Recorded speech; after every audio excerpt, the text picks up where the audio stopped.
Hi, welcome. My name's Claire Graves. I'm the Executive Director of the Webby Awards, and I'm coming to you from our New York office. I just wanted to first say welcome. We're so excited to have you join us today, and we're really excited to get going with overriding health. This year marks the 25th Annual Webby Awards, a huge year for us and our team, and we're planning a celebration in a year of uncertainty around the world. But this year also is marked by rapid change in so many different areas and industries as people turn to technology and digital solutions to help them respond to this crisis. At the Webby Awards, we're really excited and fascinated by the way the world adapts and changes with the use of technology. So we've spent the last few months researching, documenting and studying the impact of the pandemic on society and the internet. And with our partners at Slack, YouGov and WP Engine, we've created a series called Overwrite Tomorrow, which focuses on how the global pandemic created an indispensable internet and ignited the urgency to build a better future. As part of the program, we conducted a survey with YouGov of 3,000 consumers from all over the United States. And I wanted to share a couple of those survey results with you, some of the results that really stood out to us. When asked specifically about health, 16% of our respondents said that they have used online medical doctor's visits for the very first time after March this year. And nearly 10% started using a mental health or meditation app for the first time after March as well. 56% of our respondents agree that they've noticed flaws in society they wouldn't have noticed without daily life so drastically changing. And only 16% of our respondents want the world to go back to the way it was before the pandemic. We think that people are ready to look after themselves in a more conscious way, and people are ready to build a better future. To that end, today we are thrilled to discuss the impact of the pandemic on our individual and collective health, mental health and well-being. And we're talking to two incredible leaders in this space. I'm going to kick off first talking with the CEO and founder of Somewhere Good and Ethel's Club, Naj Austin. Then I'm going to kick it over to our CEO, David Michelle Davies, who is going to interview former administrator of CMS under President Barack Obama and host of In the Bubble, Andy Slavitt. But right now, I'm so excited to kick off by introducing Naj Austin. Naj is an entrepreneur, founder, and CEO of Somewhere Good and Ethel's Club, a social and wellness platform centering people of colour through community, arts, and culture.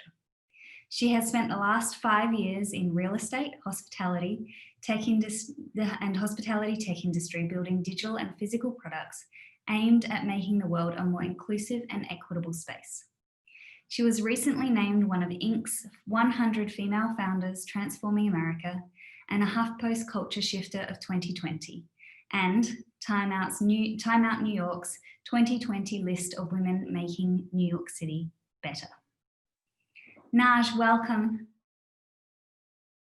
Thank you so much for having me, Claire. I'm really excited to be here today. Oh, we are huge, the team at the Webby Awards, huge founders, huge fans of everything that you do. And so we're so excited to talk to you and learn from you today. Of course, this is like my favorite thing to talk about. I wouldn't use the word obsessed, but I think a lot about community, mental health, wellness, and radical practices to make it more accessible for people. Well, we thought maybe we would just start at the start and ask you to tell us a little bit about Ethel's Club and Somewhere Good and what you've started this year. Sure. So I started at Ethel's Club in January of 2019. Ethel's Club is a social and wellness club designed to center and celebrate people of color. We originally opened a physical clubhouse in Brooklyn, New York, and obviously due to COVID shut down 4 months in, and very quickly pivoted towards a digital model, because what we felt in the height of the pandemic was that people needed more access to mental health practitioners, to wellness practitioners, and we wanted to provide that space for them. So we launched our digital clubhouse in March I think it was March 13th to be exact. And from then on, we've just grown to this global community of over 1,000 people around the world who kind of come to us to center their day, to discover new rituals and practices they can bring into their day, to feel more inspired, to feel more grounded, to feel happier. And the biggest thing I think is to be connected with other people. The idea of trying to find really thoughtful, intentional community when we can only do it on our screens is a really difficult thing to try to do. And so with Ethel's Club membership, you can connect with other people who share the same interests that you do. We recently launched Somewhere Good about 5 weeks ago, which is a social platform that connects people of color to all of the things that they love. What we found with Ethel's Club is that when you give marginalized communities a sense of belonging in a really specific way, and we did that with holistic wellness, they want that feeling represented throughout the rest of their life. And we are a small and mighty team, but we can't do it all. And so by creating a social platform, we're able to kind of lower the barrier to entry and have a space where people can find one another, find resources, and really share across all aspects of their life. Ethel's Club has become a really important social club and co-working space for BIPOC. What inspired you where did the idea come from? What inspired you to create this space specifically for this community? I think the biggest thing is that I was missing it from my own life. I was looking for a space to kind of connect with people in a really sort of low stakes way. I was trying to navigate the mental health world, which always felt a little bit inaccessible. It always felt a little confusing. I wasn't sure what I was looking for. And so I had these two big needs in my own life and couldn't figure out a way to solve them in a way that felt exciting and or like I was on the right path. And so I had this idea that if you could create a space, and this at first vision was physical, you could create a space that made people feel unburdened and safe and connected from the minute they walk in the door, they're more willing to try things that maybe they would not have done otherwise. And so the physical clubhouse's main goal was to help our members kind of find like low lift wellness. And what I mean by that is sort of, having entry events to breath work or journaling or meditation or things that you've heard about that you've never tried, but trying it and exploring it in a way that feels much more accessible and alongside other people who are doing it for the first time as well. And so the original vision for Ethel's Club was to be a place that connected people to a lot of things. And we were trying a lot of those things out right around the time that COVID happened, and we sort of had to shift gears. So can you tell us about some of those things, and then what's the benefit of practicing those things? Sure. So the biggest one is that we connect our members to other practitioners of color. So when you talk to marginalized communities, a huge part of the barrier to entry when it comes to sort of wellness as a general sort of space is that the people who are giving the classes, sessions, and our workshops tend to be white, which adds another layer to the user not wanting to explore what they're offering. And we wanted to shed a spotlight on the different creators, practitioners, healers of color who are already out here doing amazing work, but again, it's really difficult to find them. So we have classes that really span everything. We have a writer's therapy group that meets once a week. We had sort of like an art journaling session where we had a practitioner come on and she had a set list and people kind of created art to her music. We also have more traditional things like yoga, breathwork, meditation, journaling, tarot guidance, workshops on sort of deep, sticky topics, anything that requires the user to kind of dig deep and sort of heal, we love doing. And so what are the benefits of experiencing or practicing those things? Yeah, so I think the biggest benefit is that in this time particularly, there's a lot of chaos happening outside of our screens and potentially on our screens. I think people want to go to a place that tends to be quieter, that tends to feel less high stakes. And we offer that through these classes, through these guided sessions, and through the sense of community where we very much kind of remove ourselves from the traditional news cycles. We share things that are meant to inspire and empower the user. So we kind of see ourselves as like an alternative space online where obviously we all want to be informed. And so we're definitely on Twitter and we're definitely on Instagram. But if you want to kind of escape that and go to an oasis that tends to be a little bit kinder, more thoughtful, again, more positive leaning, you would want to come to Ethel's Club. Sounds like a beautiful place. Ethel's Club, as you said, opened as a physical space in Brooklyn in November last year and was really kicking off. I know a lot of the people on our team were excited to actually come and see the space and participate in events, but they didn't actually make it because it was closed down in March. Can you talk a little bit about how your team navigated through the quick pivot to digital, how you did it, and how you came up with the programming? Yeah, I think the biggest thing for us was that our vision for what Ethel's Club does was that we empower people of color to feel inspired and grounded through holistic wellness events. And so technically, that could be anywhere. I think our first vision was that it'd be physical, but we learned very quickly when we moved online was that people, as far as the Netherlands, London, Paris, where we have members, were also looking for the same thing. And so it was not necessarily a hard decision in terms of shutting down the clubhouse.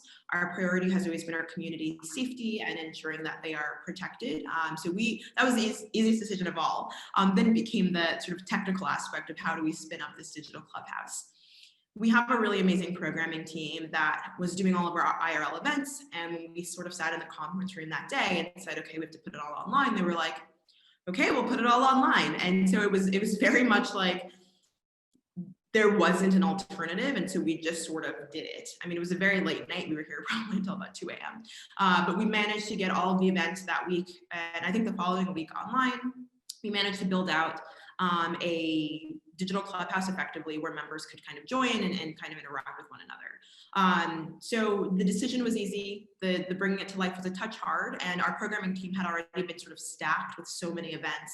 And again, once we went global, we had this moment where we were like, wait, we could have anyone, anywhere do an event, that hadn't crossed our mind. We were so focused on New York City and Brooklyn beforehand. And so really things got a little bit easier for us, which was exciting. So how did the community respond? Is there certain events that they like to attend more? Did they rush to certain things? So I think in the beginning, from the beginning, the community was so excited, and we had a lot of people who said, this is awesome because I live in, LA and I've wanted to join Ethel's Club and now I can. So that was really exciting to see.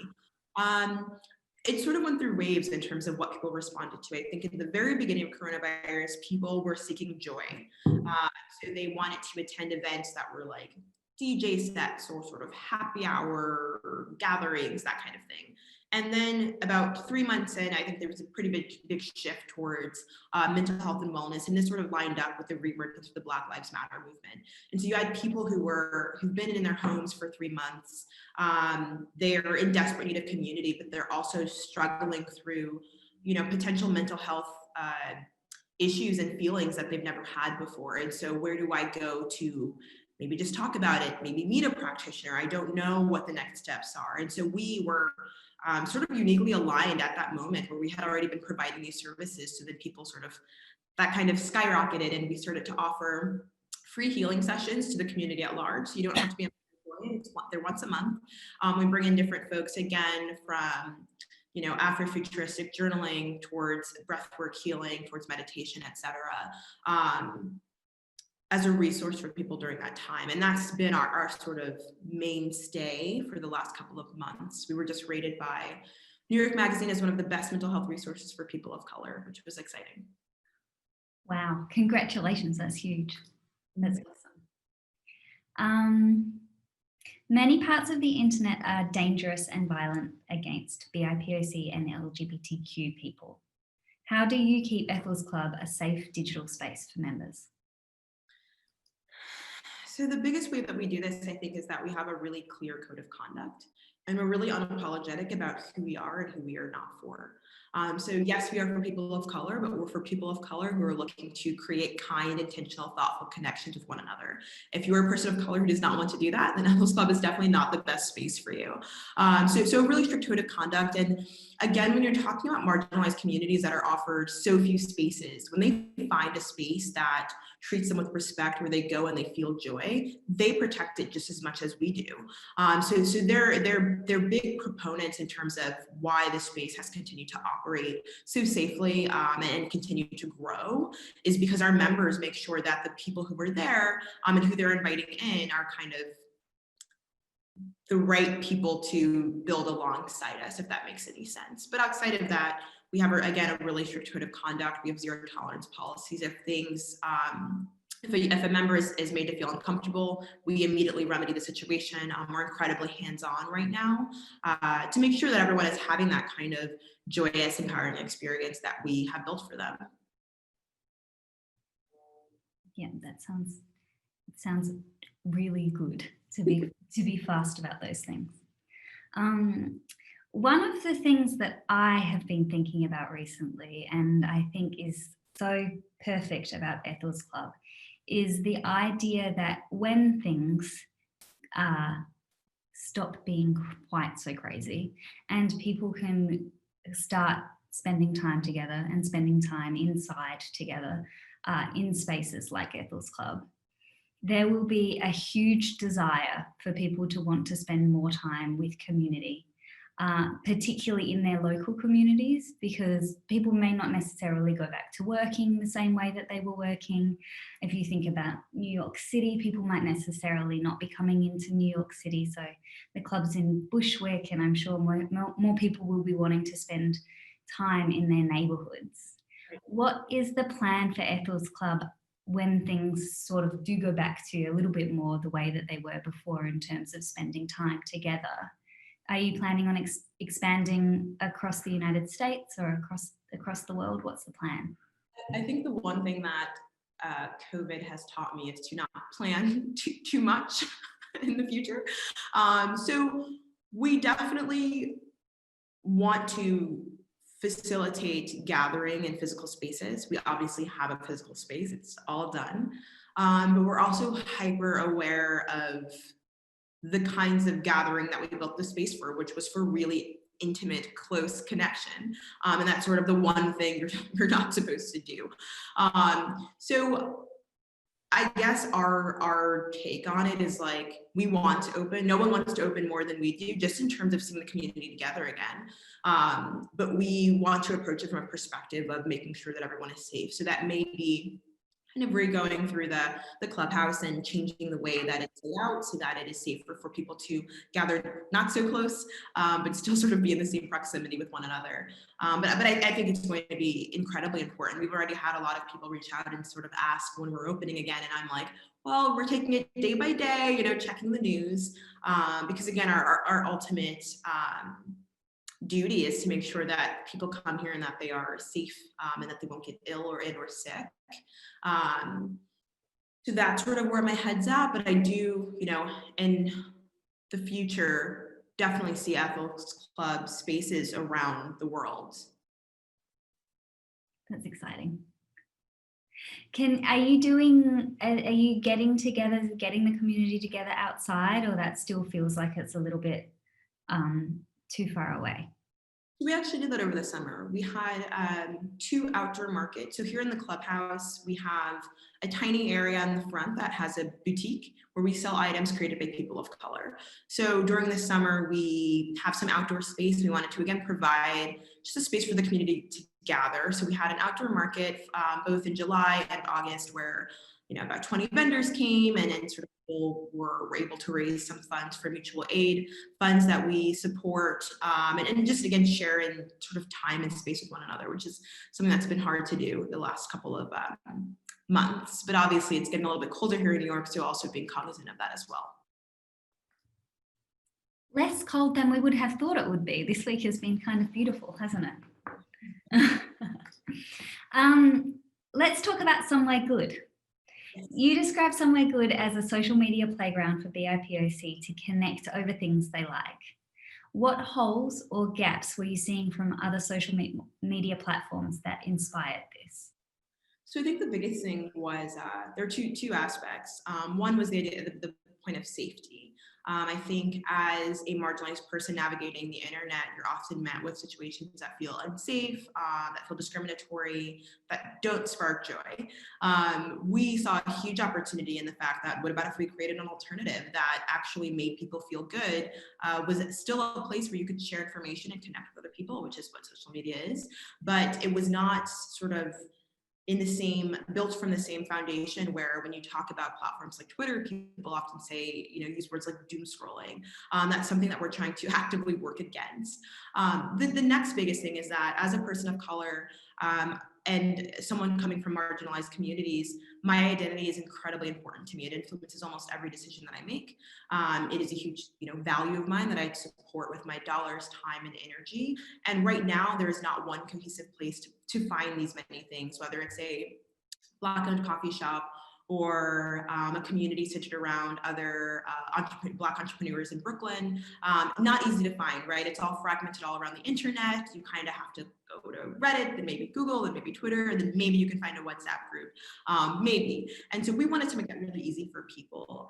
The way that Somewhere Good works is that the user onboards themselves, they self-select their identity and interests, and then we connect them to communities that are a good fit for them. So again, the idea is to foster really intentional connection that centers identity, that centers interests, and is in a safe place. This is something when I've been doing my research on you and following you, this is something that has blown me away. You are a Black woman and have 2 startups, which I imagine would be very challenging. So I was hoping that you could tell us about some of those challenges. Yeah, so they're actually pretty intertwined because we're basically building, Somewhere Good is just a tech platform, and a lot of amazing communities and people will sort of live on top of it. And so Ethel's Club will be one of those communities. So for me, they're sort of one and the same. I think the hardest thing is that there's just more to do, but I think that just sort of growth with any startup. So we really see both of them as brands that we're working on, and very much like agency style. Some people on the team work across both brands, some people only work on one brand.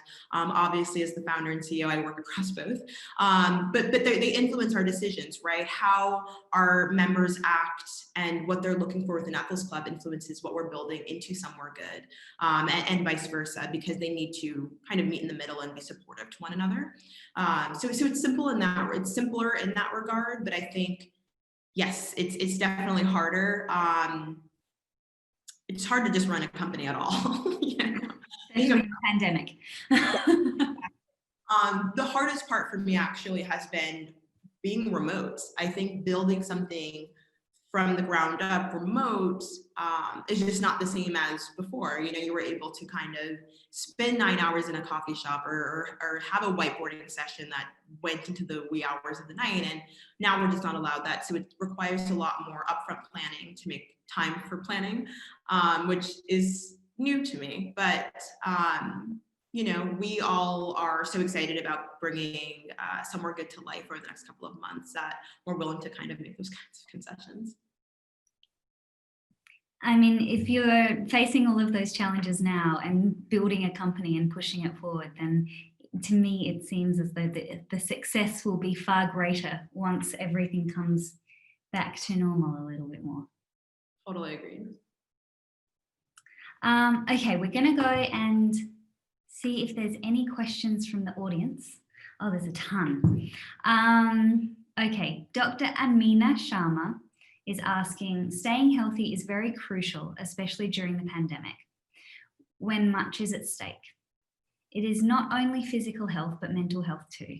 How do you keep balance? I always have a bad answer to this. I am a work in progress.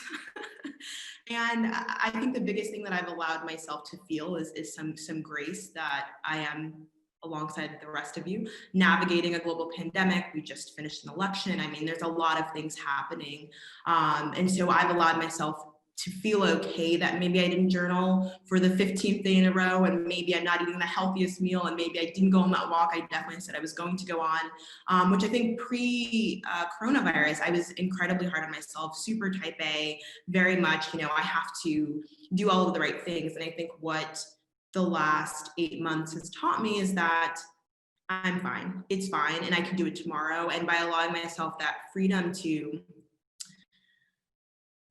kind of learn really what my needs are, right? Like, do I need to go on a walk every day, or do I just need a screen break every 4 hours? What do I actually need? And then kind of building rituals and practices around that. And so be easy on yourself is the biggest thing I tell everyone, is that we're all navigating this for the first time. It's definitely not easy. It's definitely not fun. So have some grace for yourself and for others. That is excellent advice. I also find it hard to give myself a break when I'm not doing those things, but I've been trying to give myself a break. It helps if you put something in your calendar. I started that on Monday, so I can't really it's working, but it's what, day 2, 3? Third day. Have you given yourself a break today? I went on a walk earlier. Oh, well, there you go. That's good. It also helps to have a dog, because the dog has to get you outside to have a break. Everyone should get a dog. I also like that. Maybe not. Nix from New York is asking, Naj as a self-described introvert, how have you navigated this during quarantine, and how do you find community online?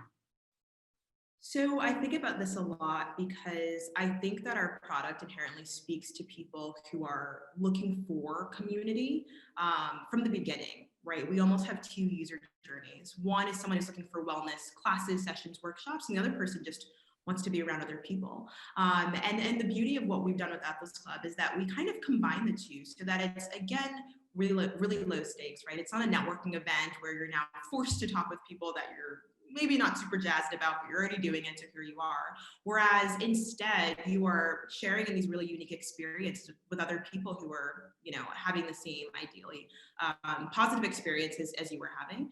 And one of the things we do with Ethel's Club is that we connect users. So we may say, Bob and Jane, you both attend our yoga class in the mornings, you two should chat.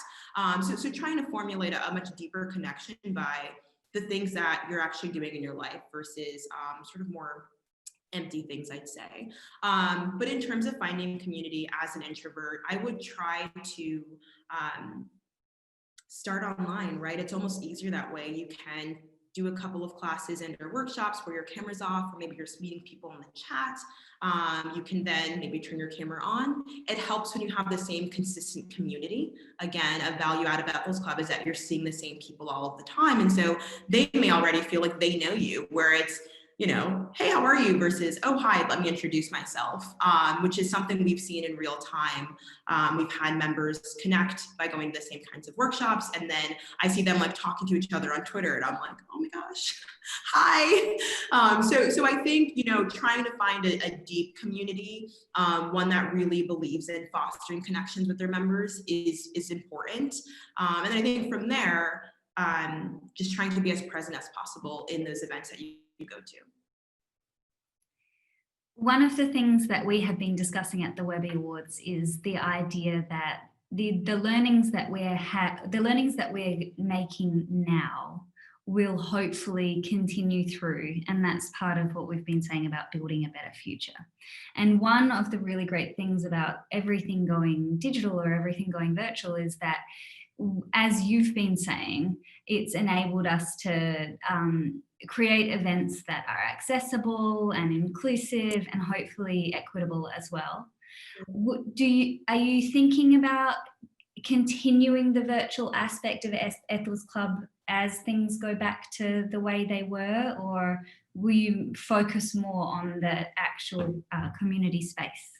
We're definitely going to keep the digital space. I think it's provided us with a global community now. You can be at one of our yoga sessions and connect with someone who, again, lives in the Netherlands. I think that is a really sort of priceless feeling in terms of folks who are looking for community. So the digital community is not going anywhere. I think if you had asked me in the earlier parts of the pandemic, it definitely felt like, oh, this is sort of an interim solution. But I think now we've all realized that this will be more of our way of life than I think we thought. And so our goal is to make these experiences better, stronger, more compelling for the user. And great for introverts as well, who don't necessarily have the energy to get out of the house every week. Exactly. One more question from Justin. He says, do you think people are interested in engaging in self-care practices when they are being presented by their employers? This is a good one because it's something that we've been thinking about a lot at the Webby Awards. Or should it remain a personal endeavour? I think that if more employers made space for, I think if more employers normalized how necessary self-care wellness practices are, that would be a good thing for everyone. I've talked to a lot of people where they feel like they can't, during their workday, they can't do yoga because they're working, which, I think is strange because, I think we're all working nonstop now. The fact that someone's doing a yoga class at 3 o'clock, unless it's getting in the middle of a deadline, it's totally fine. So I think that employers, again, talking about it is a step in the right direction. I think their level of involvement is a different perspective. We have some corporations that have purchased, bulk memberships for their employees to Ethel's Club, and they've kind of reported back that our employees have been so happy, and they actually wanted to bring in some of the practitioners into our thing. And so I think the more that we talk about mental health and wellness just as a thing that it exists in the world is better in terms of making it more accessible, in terms of making it more inexpensive, in terms of making it people feel okay that they can talk about it. And that's a huge part of the stigma when you talk about these kinds of things. And that's something we're actively working against. One of the things we did here at the clubhouse is that when you walk in, you see, the chic lounge area and the tables and, kind of co-working stuff. But then we also have a wellness room that's in the middle of the clubhouse. We didn't want to tuck it away. We didn't want to put it in the back because for us, your wellness is as important as, are you eating healthy? And, did you go on your walk this week? So we want it to be sort of loud and unapologetic that it's incredibly important and should be talked about all the time. And so I see, again, employers, by supporting this, of saying, it's okay, check in on your wellness. I want you to feel good and better. And if that's yoga, journaling, meditation, I think that is good. But I do think there's a fine line where maybe they want to be too involved. Would be interesting to see the results of employers that do encourage checking in on your wellness, checking in on your mental health and well-being, and whose employees practice that. And the results that come from employees that are practicing, and the focus for work as well, alongside just being happier.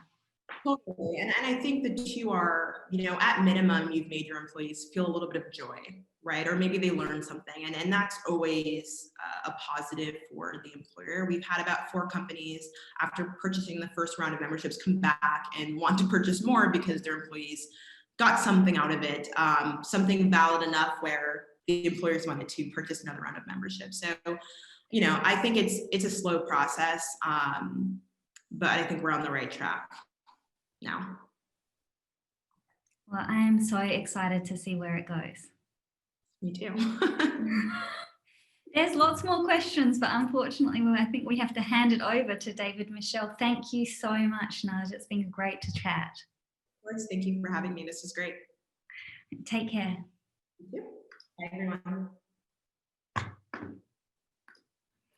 So in a moment, I'm going to hand over to David Michelle, who is going to interview Andy Slavitt about how the pandemic is affecting the health system and people. Before I do pass the mic, though, it would be remiss of me if I didn't remind everybody that entries are open. The final entry deadline is coming up on Friday, December 18th.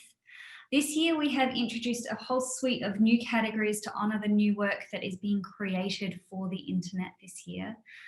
Some of those categories include software, podcasts, and virtual and remote. I like to remind people that entering the Webby Awards is a great way to reward and honour your team for their hard work. So we encourage you to enter this year particularly. And the submission site is open at webbyawards.com. So on that note, thank you, and over to you, David Michelle. Thank you, Claire. Thank you, Naj Austin. That was a wonderful interview. I really loved having both of you. That was great. We are super fortunate here, I'm getting myself settled, to have what I would say was and is a very bright light during what has been, not all the time, but at times, some dark times out there in the world, and specifically some dark times in the internet. And our guest, Andy Slavitt, though, has been, I think, somebody that many of us have looked to and appreciated, and really sort of like made our days brighter and more optimistic, and just generally been a really great source of information. So I'm going to tell you a bit about Andy here. Andy has led some of the largest decades of private and public health sector initiatives in healthcare. Many of you who know him know that from 2015 to 17, he was appointed by President Obama to serve as the acting administrator of the Centers for Medicare and Medicaid Services. Today, Andy is dedicated to building a sustainable, high-quality healthcare system that is available to all Americans. He is the founder and board chair of nonprofit United States of Care, and is also a general partner at Town Hall Ventures, which sparks innovation in vulnerable communities. He also has a podcast which launched earlier this year, sort of took the world by storm, I would say, in the podcast world. It's called In the Bubble. Andy Slavitt, thanks for joining us. Welcome. Hey, Dave, Michelle, glad to be here. My pleasure. So I got a lot of stuff I want to ask you about. I want to start off with the podcast, just because specifically, you had a recent episode which sort of touched on, I think, something I kind of want to talk a bit more about. The most recent episode was really about, like, I would say, surviving COVID this winter, and like the tools that people can use. And what I loved about it is it was sort of the ultimate expression of actually all this information that the internet does bring us, and your ability to curate it and summarize it. And it's really empowering, as opposed to some of the other ways the internet has impacted COVID, which we'll talk to you about in a little second. But tell me a bit about what you learned during doing the episode, producing the episode. What tips and stuff can you share with people around how they should be thinking about coronavirus here in the next few months? Yeah, right. It's like, who knew that like air filtration could be a cool topic, right? It's like everything has its day, and apparently this is the day for understanding indoor air quality. So that's what you got to hear. That's what you got to hear. I mean, look, the thing about setting up In the Bubble was like asking ourselves, like, what are people missing? Like, what do they need to hear? I mean, there's no shortage of cable chyrons telling you, that there's a breaking alert, and there's no shortage of big red maps scaring people. So that wasn't it. Felt to me, and we kind of describe it as 50% Winston Churchill, 50% Fred Rogers. So just kind of calm, reliable, factual information. People are calmer when they feel like they're getting the straight story, and they don't feel like they're getting the straight story from a lot of places. They need to understand that things evolve and where things we can learn from.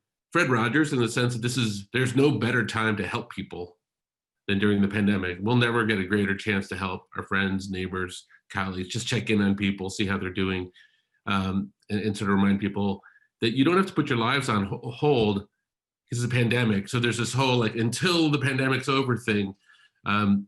During the Great Depression, my grandmother went without coffee for 2 years. But in sacrifice, there's ways to find meaning. In helping people, there's ways to find meaning. So, my 18-year-old son asked me, say, Dad, let's do a podcast together. Let's just get all the people you talk to every day anyway, and bring them directly to people so they could hear. And this latest episode, I think, was like, look, winter's coming, right? And you've got all kinds of things, but whether they're mental health issues, but just being indoors is dangerous right now. We got a big ramp up in cases. So we brought like the two world experts in the topic, and it was crazy because, you know, I get more people listen to that, right, than will listen to Tina Fey or Chuck Schumer, or, right, it's just like, for some reason, like, people have a hunger for that kind of stuff right now. I mean, there is a lot of misinformation out there. It might be part of it. What are some of the, just to entice people to go listen to it who haven't already, what are some of the lessons you learned and tips you learned for the winter? Well, so there's first of all, I mean, the thing that you learn is that, like, when we talk, yell, scream, laugh, whatever, like, these little particles stay in the room for a long time, like much longer than we thought. And if the room's not getting ventilated, you know, you got to use a combination of things. It can be dangerous.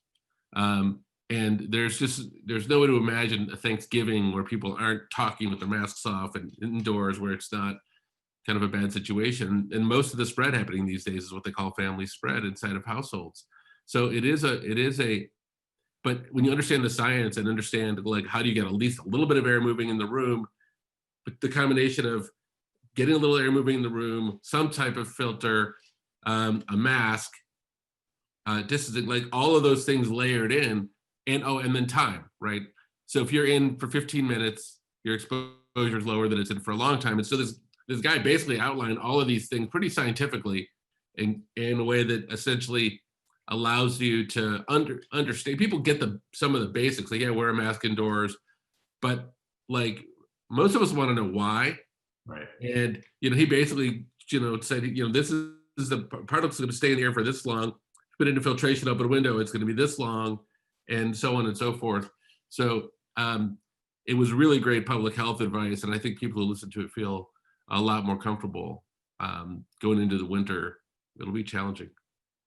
I definitely encourage people to listen to it.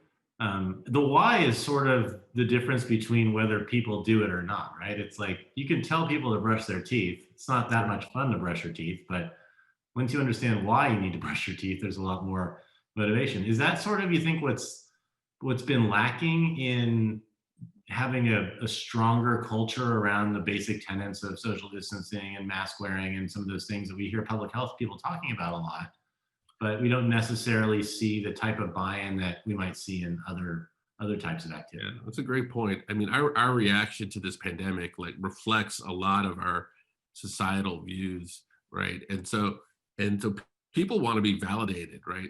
So if you tell people who aren't wearing a mask, you know, I'm going to glare at you and make it unreasonable for you to do things that a year ago were quite reasonable, you know, it sort of pulls us apart. So we did an episode on how do you talk to people in your family or friend group who disagree with you about masks and social distancing, or in your workplace.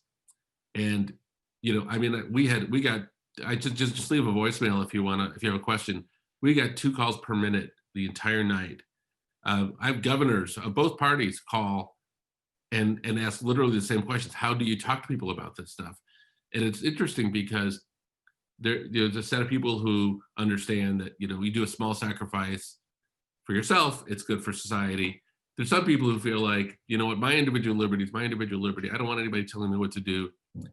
And so the more people push on that, the more people respond negatively. So some of the trick is you're saying is give people a little bit of agency. Ironically enough, letting people know that, hey, of course, this is your decision. Help us understand why is it that you don't want to wear a mask? Engage people. And I encourage people, like, don't break lifelong relationships over this stuff. You will look back and say, you know, wow, I didn't talk to, there's people like, I don't talk to my mother anymore. I don't talk to my kids anymore, because they, you know, they have such strong feelings. And so it's very hard. But you got to try to be understanding and explain to people, look, here's why I'm wearing a mask. You know, I have a daughter who has this immune problem, and it would be wonderful if you knew that. I just wanted you to know that, because there's people who are telling me they're going to work every day and literally their boss is not behaving safely around them, and they want to know what to do. So these are real challenges. I mean, it's really fascinating from just like an information study perspective. I mean, you think about the internet, and it's like eliminated so many like information bubbles, right? So it's like pretty easy to figure out what restaurants to go to if you don't want to have a bad meal. And like, if you want to go see a bad movie, or back in the before when we were going to movies, I mean, if you went to a bad movie, that's basically because you either wanted to or you just didn't bother to look up to see if it was good or bad. Like we essentially know whether a movie's good or not. People can make decisions about that. Most people choose not to go see bad movies for the most part. But for some reason around this topic, it's like, does the internet actually make it worse? Like, do you think that, if we went back to 1918, do you think that there's like better information around this stuff or worse than there was then? I mean, so you take something that is, so the like the mask, right? It became a symbol. It wasn't just good public health decision versus bad public health decision. It became, what kind of American are you? How macho are you? Like, this challenge went out there. And then what the internet does, right, is it provides all the confirmation bias you need, right? Because whatever opinion you have, we'll find support for it. Yeah. We'll find a non peer-reviewed study which can support any idea. You tell me the idea, I'll find you your support. So the internet is dangerous in the sense that if it's completely uncurated, right, and you have no and you start out with a point of view, and look, this is what the president did. The president essentially found a scientific advisor who would agree with him, as opposed to listening to what the scientific advisors who were qualified told him. That's a little bit of a and I don't mean to make this a political conversation, but when you're still learning about something, right? This is a novel virus. We don't have all the facts. Things are coming in. Facts change. You have so much room to put your own views and values on what you choose to believe. Yeah, and I mean, I guess it ladders into the glorious, longer conversation around conspiracy theories and the way those are formed and all that, which is, we won't go quite into there because that could take some time. But I initially had, when I was looking at these questions and thinking about what I'm going to ask you, is sort of like, if you were in charge of a COVID approach, and it seems sort of timely that, I don't know if you will eventually be in charge again, one never knows, but it does happen to coincide here with the fact that we are going to have a change in administrations.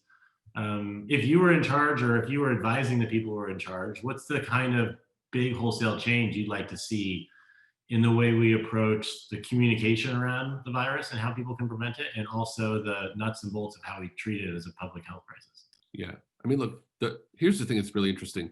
The public health component about this thing is not all that complex. To give you an example, continent of Africa has 1.3 billion people. They've had 35,000 total deaths.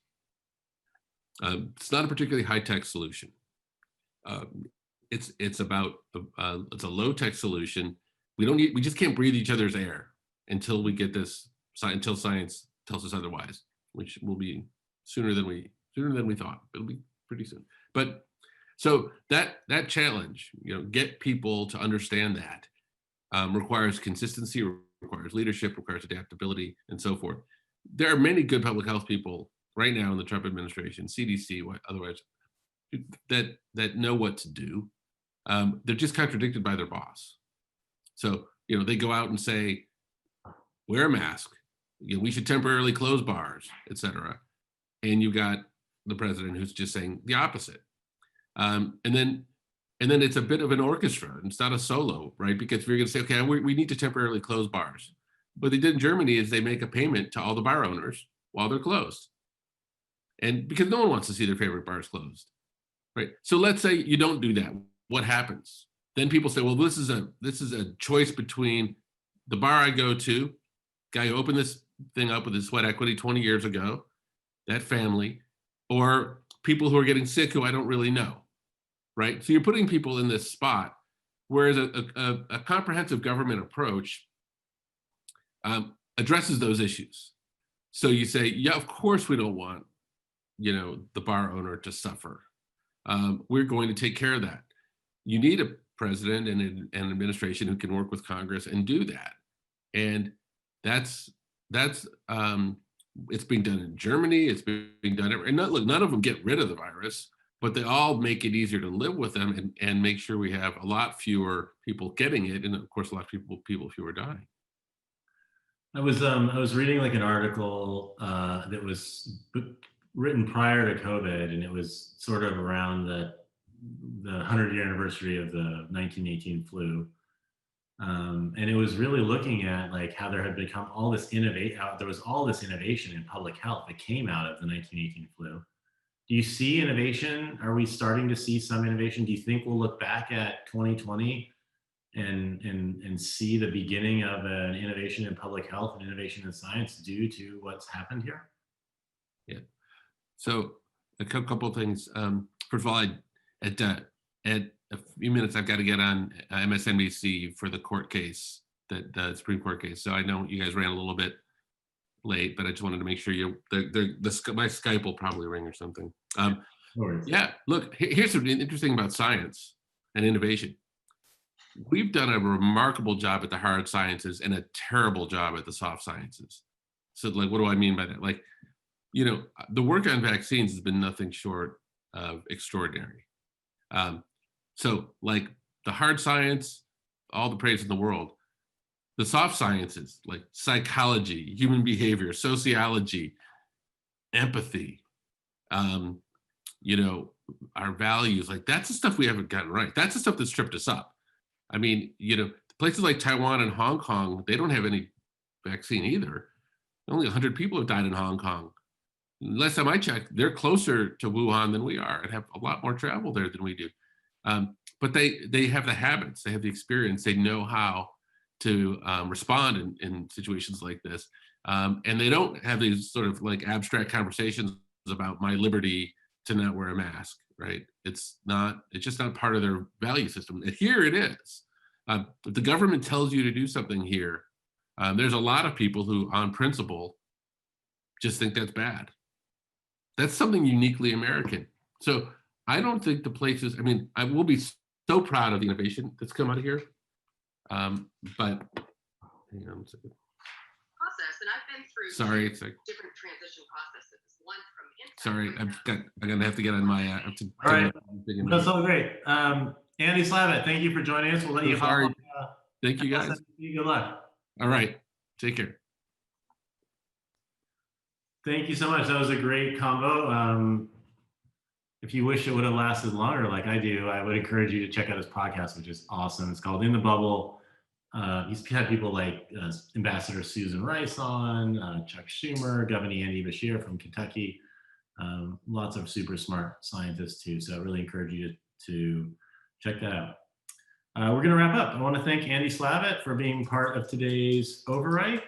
I also want to thank Naj Austin and my colleague Claire Graves for their interview earlier on today. And of course, we want to say thank you to our sponsors, Slack and YouGov and WP Engine for their support of this program. We are going to take a short break with the Overwrite event series after having just completed our third year. We'll take a break until the new year, where we're going to be looking at overwriting entertainment and community. If you missed any of our past episodes, you can catch up with those. We had Overwrite How We Advocate with Rashad Robinson from Color of Change and Shaniqua McClendon from Crooked Media.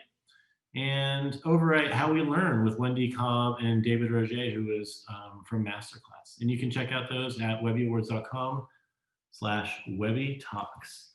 So with that, thank you all. I reiterate my colleague Claire Graves' reminder to make sure you enter. Our deadline is coming up. And otherwise, thank you to everyone who participated, and to all of you out there, stay safe and be well.